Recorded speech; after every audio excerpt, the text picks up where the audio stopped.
Welcome back to the fourth estate. మనతో నాగేంద్ర గౌడ్ గారు మాట్లాడుతుంటారు. చెప్పండి నాగేంద్ర గారు. అంటే జైలు నుంచి బయటకు చూసిన ఒకసారి సభ్యత సిగ్గుపడి ఒక నేరం అది క్షమించి అవినీతి మాట్లాడి అవినీతి పోయి ఏదైతే దూసుకున్న రేవంత్ రెడ్డి జైలుకెళ్ళి వచ్చిన తర్వాత అంతమంది కార్యకర్తలకు పంపించేసి ట్రాఫిక్ ఆంక్షలను కూడా పాటించకుండా జైలు దగ్గరనే కోర్టు ఏదైతే ఆయన బెయిల్ ఇవ్వడం జరిగిందో అది కండిషనల్ బెయిల్. ఎక్కడ కూడా ఏ తీరుగా అయితే కోర్టు ఏ కండిషన్స్ పెట్టిందో వాటిని పూర్తి స్థాయిలో ఆయన ఒక గౌరవప్రదంగా ఉన్న ఒక శాసనసభ్యుడు కాబట్టి ఆయన ఖచ్చితంగా ఫాలో కావాల్సిన అవసరం ఉండే. ఆయన మాట్లాడింది ఏంటండి, ఏమేం మాట్లాడిండు, ఎంత ఎంత అసభ్యకరమైన మాటలు మాట్లాడిండు. స్వయాన ఒక ముఖ్యమంత్రిని, ఒక రాజ్యాంగం మీద ఆయనకు కోట్ల న్యాయస్థానాల మీద గౌరవం లేని తీరుగా ఏదో పూర్తి ఒక మదం పట్టిన తీరుగా అంటే అనరాని మాటలు అన్న మాటలు ఆయన మనం గమనించినాం. కోర్టు ధిక్కారం కేసు ఆయన మీద పెట్టాల్సిన అవసరం ఉన్నది. ఖచ్చితంగా దీంట్లో ఇదంతా కూడా రేవంత్ రెడ్డి గారు మాత్రం ఓన్లీ పాత్రదారుగానే వ్యవహరిస్తా ఉన్నారు. దీని వెనుక ఖచ్చితంగా చంద్రబాబు నాయుడు గారు ఆడిస్తున్నాడు. ఆయన డైరెక్షన్ మీదనే ఆయన చేస్తూ ఉన్న పరిస్థితి కాబట్టి మనం చూస్తున్నాం. చంద్రబాబు నాయుడు ఏదైతే దొరికిపోయిన మరుక్షణం నుంచి సెక్షన్ 8 అంటాడు, ఆయన ఇల్లుది తీసుకొస్తాడు. లేకపోతే ఆంధ్ర సెటిలర్స్ అందరినీ కూడా వేసుకొని ఆంధ్ర తెలంగాణను రెచ్చగొట్టే తీరుగా మాట్లాడతాడు. ఏదో ఒక తీరుగా తీసుకొచ్చి ఆ కేసు నుండి చంద్రబాబు నాయుడు గారు ఇరికిపోకుండా తప్పించుకోవడానికి ప్రయత్నం దాటేస్తున్న పరిస్థితి మనకు క్లియర్ గా కనిపిస్తా ఉన్నది. అదే తీరుగా ఏదైతే జైలు నుంచి రిలీజ్ కావడం, జైలు నుంచి బెయిల్ మీదనే రిలీజ్ అయి రావడం జరిగింది. వాళ్ళు కేసు మొత్తం వెళ్ళిపోలే, లేకుంటే స్వాతంత్ర పోరాటంలో పోలే, మొన్నటికి మొన్న జరిగిన తెలంగాణ ఉద్యమంలో పోలే ఆయన జైలుకు. కానీ ఏదైతే తెలంగాణ ప్రభుత్వం మీద కుట్రపూరితంగా ఎవరైతే చెయ్యని సమాజం లోపల ఇంతవరకు చెయ్యని. థ్యాంక్ యూ నాగేందర్ గారు, thank you. Me point we have taken your point అండి. మళ్ళీ ఒకసారి గౌతమ్ గారు చెప్పండి.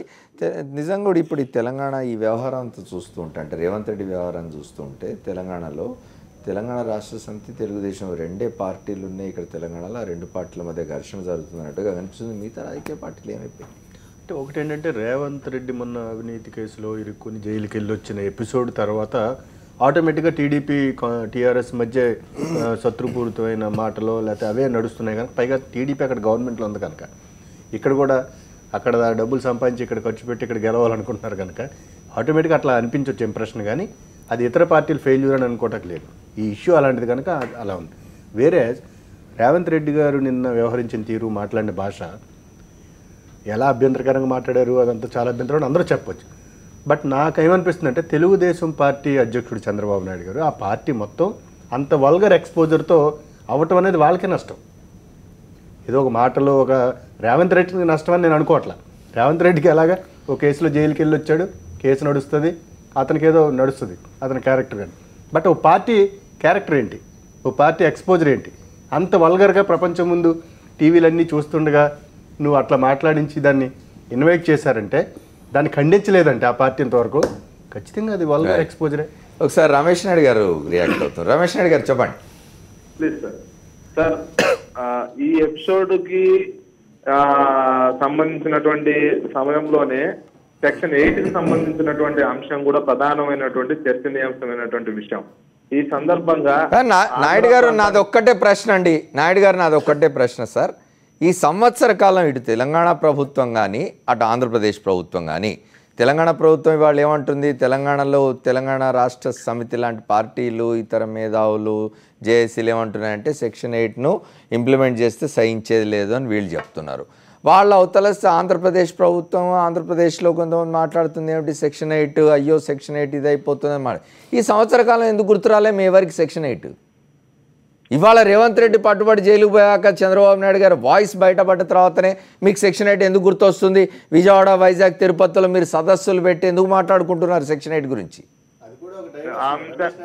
అంశానికి కూడా రాబోతున్నాం సార్. ప్లీజ్ సార్ చెప్పండి. ఇప్పుడు రాష్ట్రంలో విభజన సమయంలో తెలంగాణ విభజన కోరుతూ వేసిన ప్రతి ఓటు సెక్షన్ 8 ను కూడా సమర్థిస్తూ వేసినట్లే. ఆ విషయాన్ని ప్రతి తెలంగాణకు సంబంధించినటువంటి నాయకుడు ఆ సమయంలో ఓటేసిన ప్రతి ఎంపీ గుర్తించాలి. నేను ఇద్దరిని అంటున్నాను సార్, నేను 2 రాష్ట్రాల వాళ్ళను అంటున్నాను. నేను తెలంగాణ వాళ్ళని సమర్థిస్తూ అడగలేదు మిమ్మల్ని ప్రశ్న. నేను వీళ్ళకెందుకు గుర్తు రాలే, వాళ్ళకెందుకు గుర్తు రాలేదు ఇంతకాలము అని అడుగుతున్నాను. రేవంత్ రెడ్డి జైలుకు పోయే వరకు, చంద్రబాబు నాయుడు గారు వాయిస్ బయటపడే వరకు గౌతమ్ గారు అంటుంది ఏంటంటే ఇది కూడా ఒక డైవర్షన్. సెక్షన్ 8 అనేది ఆంధ్రప్రదేశ్ ప్రభుత్వం డైవర్షనరీ టాక్టిక్స్ అని చెప్తున్నారు. కేవలం డైవర్షనే కాదు, వైఫల్యం కూడా. రాష్ట్రము విడిపోయిన తరువాత మాకు సెక్షన్ 8 కన్నా కూడా చాలా పెద్ద విషయాలు, ఆంధ్రప్రదేశ్ కు సంబంధించినటువంటి విషయాల మీద ఈ ప్రాంతంలో ఉన్నటువంటి రాజకీయ పార్టీలు, ఈ ప్రాంతంలో ఉన్నటువంటి మేధావులు, ప్రజల యొక్క డైవర్షన్ అటువా వెళ్ళింది. మాకు వెంటనే కావాల్సింది రాజధాని నిర్మాణం, ఇక్కడ ఇన్ఫ్రాస్ట్రక్చర్ డెవలప్మెంట్ కావాలి, ఉపాధి లభించాలి అనే అంశాల మీద మేము దృష్టి పెట్టాం. ఈ సమయంలో కేసీఆర్ గారి యొక్క దుందూకుడు వ్యవహారం కారణంగా సాక్షాత్తు ముఖ్యమంత్రి చంద్రబాబు నాయుడు గారి ఇంటికి సైతం అనుమతి ఇవ్వలేనటువంటి పరిస్థితులు ఆ ప్రాంతంలో మీరు పొరపాటు అవగాహనతో మాట్లాడుతున్నారు రమేష్ నాయుడు గారు. సారీ రమేష్ నాయుడు గారు you please check your facts అండి. రమేష్ నాయుడు గారు మీ ఫ్యాక్ట్స్ చెక్ చేసుకోండి దయచేసి. మీరు ఫ్యాక్ట్స్ తెలియకుండా మాట్లాడుతున్నారు కొన్ని విషయాలు. నాకు సమయం తక్కువ ఉంది, we have only 5 minutes. Raghavareddy గారు చూడండి, సీఎం చంద్రబాబు నాయుడు గారే కాదు, కొనకు వాళ్ళ సోపతి బట్టి వీళ్ళు కూడా పక్కదోవ పట్టించేటట్టు మాట్లాడుతున్న నాయుడు గారు కూడా. అది వాస్తవాలు మాట్లాడమంటే మీ సెక్షన్ 8 ఎవరు వద్దన్నారు, మీ స్పెషల్ స్టేటస్ ఎవరు వద్దన్నారు? ఏడాది లోపల మీరు భాగస్వాములుగా ఉండి ఏం సాధించారు ఆంధ్రప్రదేశ్లో? మీరు మళ్ళీ మీరు తెలంగాణ ఆంధ్ర పంచాయతీ వద్దండి, మీరు తెలంగాణ ముఖ్యమంత్రి మీద ఎందుకు ఏడుస్తారు? మీరు అక్కడ కేంద్రంలో ఉన్నారు ప్రభుత్వంలో, వీటన్నింటి మీరు ఇంప్లిమెంట్ చేయించుకోండి. గౌతమ్ గారు ఒకటి చెప్పండి, వారు ఏమంటున్నారంటే మా సెక్షన్ 8 కంటే కూడా ఇంపార్టెంట్ విషయాలు చాలా ఉండినే అంటున్నారు. ఇవాళ స్పెషల్ స్టేటస్ ఉంది. ఈ సంవత్సర కాలంలో స్పెషల్ స్టేటస్ అనేది ఏమాత్రం ముందుకెళ్ళలేదు. నిధులు ఏమొస్తాయి తెలియదు. రాజధాని నిర్మాణం అన్నారు, భూ సమీకరణ అన్నారు, సేకరణ అన్నారు, అది ఎంత దూరం పోయిందో తెలియదు. ఇది సెక్షన్ 8 అనేది నిజానికి ఆంధ్రప్రదేశ్లో నివసిస్తున్న ఆ 13 జిల్లాలో నివసిస్తున్న ప్రజలకు సంబంధించింది కాదు. హైదరాబాద్లో నివసిస్తున్న తెలంగాణేతరులకు సంబంధించింది. అందులో ఆంధ్రులు కూడా వస్తారు. అది కదా మాట్లాడుకునేది. ఇప్పుడు సెక్షన్ 8 మీద రాష్ట్ర ప్రజలందరికీ క్లారిటీ ఉందండి. ఇటొచ్చి తెలుగుదేశం వారికి ఇది ఎలా డైవర్షన్ చేయాలి, దాని చుట్టూ రోజు ఎలా నడపాలి, వారికి క్లారిటీ ఉంది. ఈ మొత్తం ఈ కేసు నుంచి డైవర్ట్ చేసి మీడియాని సెక్షన్ 8 చుట్టూ నడిపితే ఉంటే ప్రజలు సెక్షన్ 8 అంట, అదేదో అక్కడ హైదరాబాద్లో మాకు అన్యాయం జరిగిపోతుందంట చంద్రబాబు నాయుడు గారికి అనే భావనకు వెళ్ళాలనేది ఒక రాజకీయ ఎత్తుగడ, ఒక రాజకీయ కుతంత్రపూరితమైన ఎత్తుగడ. నేనంటున్నాను అది కూడా వారి ఫెయిల్యూరే. సెక్షన్ 8 సరిగా ఇంప్లిమెంట్ చేయించుకోలేకపోతే కేంద్ర ప్రభుత్వం యొక్క వైఫల్యమే. మీ గవర్నర్ గారు మీ ప్రభుత్వంలో రిప్రజెంటేటివ్గా ఉన్నట్టే లెక్క అధికారికంగా. మీరు ఇక్కడ గవర్నర్ని దూషించారంటే పరోక్షంగా గంగిరెద్దులు మీరే, గాడిదలు మీరే. కనుక మీరు ఏదో గవర్నర్ని తిడుతున్నామని సంబరపడాల్సిన అవసరం లేదు. ఎందుకంటే యూఆర్ ది సెంట్రల్ గవర్నమెంట్లో ఉన్నారు మీరు. కనుక ఇన్ని ఫెయిల్యూర్స్ మధ్య వీరనే పాయింట్ ఇప్పుడు కరెక్ట్. ఈ అర్థంలో ఏంటంటే ఏడాది వైఫల్యాలు, ఏడాదిగా ఏమీ కేంద్రం నుంచి తెచ్చుకోలేని వైఫల్యాలు. దీనికి ఒక సెక్షన్ 8ని అడ్డం పెట్టి ఈ అవినీతి కేసుని, గత వైఫల్యాల్ని, మొత్తం ఆంధ్రప్రదేశ్కి రావాల్సిన ఈ పునర్విభజన చట్టం అమలుని మొత్తం డైవర్షన్ చేయడానికి ప్రయత్నం చేస్తున్నారు. అయితే ఇది ఎంతకాలం ఉండదు. ఖచ్చితంగా ప్రజలు చైతన్యవంతులు. మనమేమి అమాయకంగా చంద్రబాబు నాయుడు అయితే ఒకటే బాధాకరం ఏంటంటే చంద్రబాబు నాయుడు గారు అంత సీనియర్ రాజకీయ నాయకుడు ఉండి ఇన్ని రకాల తప్పులు చేయడం అనేది నాకు ఆశ్చర్యంగా అనిపిస్తుంది. వారు మరి సొంతంగా నిర్ణయాలు చేస్తున్నారా, మరి అలాంటి సలహాలు ఇచ్చే మేధావులు ఎవరైనా అలా ఉన్నారో నాకు తెలియదు. కానీ ఖచ్చితంగా ఆంధ్ర ప్రజలైతే చంద్రబాబు నాయుడు గారి వైఖరిని ఏమాత్రం బలపరిచే పరిస్థితి. మనకు సమయం అయిపోయింది. చివరిగా Nagesh, tell me where is it going to lead? అంటే where is it going to lead అంటే ఇప్పుడు సెంట్రల్ గవర్నమెంట్ ఇప్పటిదాకా అక్కడ నోరు ఇప్పలేదు, ప్రధానమంత్రి ఏం మాట్లాడలేదు. ఇవాళ రాష్ట్రపతి దాని గురించి ఏదో చాలా ఇండైరెక్ట్గా చాలా మాట్లాడారు. దీంట్లో సెంట్రల్ గవర్నమెంట్ క్లారిటీ ఇవ్వాలి. దీంట్లో మౌనంగా ఉండడం అనేది ఒక సొల్యూషన్ కాదు. హోమ్ మినిస్టర్ అయినా మాట్లాడాలి. ఇంకోటి డిబేట్లో మనం ఒకటి మొత్తం మర్చిపోతుంది ఏంటంటే కాంగ్రెస్ పాత్ర. అంటే నేను ఇష్యూ డైవర్ట్ చేయదలుచుకోలేదు, బట్ ఏమిటంటే కాంగ్రెస్ ఈ బిల్లు తీసుకొచ్చింది, బీజేపీని సపోర్ట్ చేయండి. వీళ్ళిద్దరూ తమాషా చూస్తున్నారు, వెనక వీళ్ళిద్దరూ కొట్టుకుంటుంటారు. ఏమి తమాషా చూస్తున్నారు? ఎందుకంటే నేను ఫస్ట్ బిల్లులోనే కొన్ని ఫస్ట్ లాభం ఏంటంటే బిల్లులో మీరు ఫస్ట్ అమెండ్మెంట్, ఫస్ట్ బిల్లు పార్లమెంట్లో పాస్ అయింది బీజేపీ గవర్నమెంట్ది. పోలవరంలో కోసానికి 7 మండల్స్ ఇది చేశారు. అప్పటి నుంచి ఏదో ఒకటి చిన్నవో పెద్దవో మీది ఇప్పుడు వైఖరి ఏమిటి? మన దిగ్విజయ్ సింగ్ వచ్చారు ఇక్కడ, సెక్షన్ 8 ఏం చేయాలంటే సెక్షన్ 8 యాక్ట్లో ఉంది అన్నారు. అంటే ఏమిటి? ఇంప్లిమెంట్ చేయాలా, ఎన్ఫోర్స్ చేయాలా? ఇంప్లిమెంట్ చేయాలని దాంట్లో డౌట్ లేదు, ఎన్ఫోర్స్ చేయాలి అలాంటి పరిస్థితి ఉందా అంటే లేదు అనేది నాకు చిన్న ఇది నాగేష్ ఏమిటంటే ఆంధ్రప్రదేశ్ దగ్గరికి వచ్చేసరికి పరిస్థితి ఏమిటంటే చంద్రబాబు నాయుడు అసలు ఏ పార్టీని సంప్రదించే స్థితిలో కూడా లేరు ఆయన.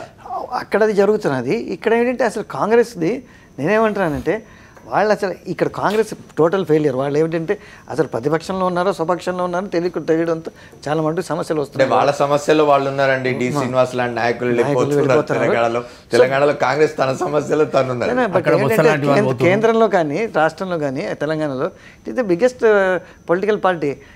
అది దృష్టిలో పెట్టుకుని వాళ్ళు నేను చెప్పేది ఒకటే, వెరీ బ్రీఫ్ అన్న ఒకటే, బీజేపీ కూడా ఈ మొత్తం డైవర్షన్లో, ఈ మొత్తం వైఫల్యాల్లో దాది భాగస్వామి అనేది నేను చెప్పదలుచుకోను. ఎందుకంటే కేంద్రంలో ఉండి ఏడాదిగా అధికారంలో ఉన్నారు, ఆంధ్రప్రదేశ్లో ఉన్నారు, బీజేపీలే ప్రధానమైన కారణం. ఇవాళ థ్యాంక్ యూ నగేష్ కుమార్ గారు ఇవాళ ఈ చర్చలో పాల్గొన్నందుకు. అట్లాగే గౌతమ్ గారికి, రాఘవరెడ్డి గారికి, రమేష్ నాయుడు గారికి, నాగేంద్ర గౌడ్ గారికి కూడా కృతజ్ఞతలు ఫోన్ లైన్లో వచ్చి మాట్లాడినందుకు. ఏదేమైనా కూడా ఇవాళ రేవంత్ రెడ్డి కేసు ఇవాళ ఒక 33 రోజులుగా నడుస్తున్న ఈ కేసు, స్టీఫెన్సన్కు లంచం ఇవ్వచూపి జైలుకు వెళ్ళి బెయిల్ మీద వచ్చిన రేవంత్ రెడ్డి ఇవాళ కండిషన్ బెయిల్ మీద కొడంగల్లో ఉన్నారు. చంద్రబాబు నాయుడు గారు కూడా దీన్ని ప్రేరేపించినారని చెప్పే విధంగా ఆయనే వాక్కుగా చెప్తున్న మాటలు ఆడియో బయటకు వచ్చింది. దాని మీద ఏసీబీ ఎంక్వైరీ జరుగుతున్నది. ఈలోగా ఏసీబీకి సుప్రీంకోర్టులో చుక్కెదురైంది. వీటన్నిటి నేపథ్యంలో ఇవాళ భారత రాష్ట్రపతి ప్రణబ్ ముఖర్జీ హైదరాబాద్లో మాట్లాడిన మాటలు చాలా విశేషమైనవి. వాటి గురించి కూడా మనం ఇవాళ చర్చించుకుందాం. ఇది ఇవాళ 4th ఎస్టేట్. మళ్ళీ సోమవారం నాటి 4th ఎస్టేట్లో కలుద్దాం. Stay tune to Sakshi. This is Amar signing off.